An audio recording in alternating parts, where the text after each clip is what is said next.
Yeah, and again, it comes back to you have to wonder, are we compromised at the highest levels of this country? You saw a lot of money flow from Chinese companies into the bank accounts of Hunter Biden and then indirectly into Joe Biden and Jim Biden and everybody in the Biden circles. You see all of these illegal Chinese nationals coming over the southern border. Nothing happens.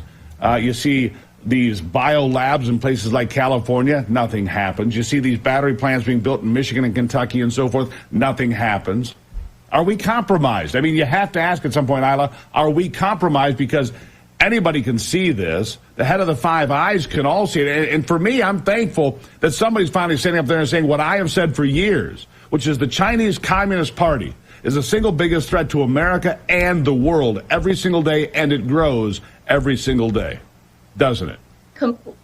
Completely agreed, Steve. And I think that we have been compromised, not just one administration. Take for an example that the current vice premier of the Chinese Communist Party, Wang Qishan's family's relatives, they acquired lands and they purchased the luxury mansions in the time of 80s and 90s to an extent that they bought the whole avenue in California. What are the secrets beneath these mansions that we never heard an official explanation from this government, right? And I think these are the exact points that we need to conduct a thorough investigation. And we, to an extent that the United States people need to understand that Chinese people is different from the CCP. We have lots of freedom-loving Chinese people who are urged this country, who lived in this country and who wanted to take actions against the Chinese Communist Party. We cannot be compromised further because the cost is too high.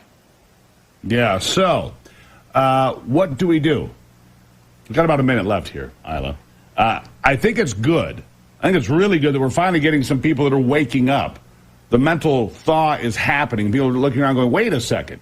Our pharmaceuticals lead back to China. Our critical items and other supply chains lead back to China. China can yank it back. China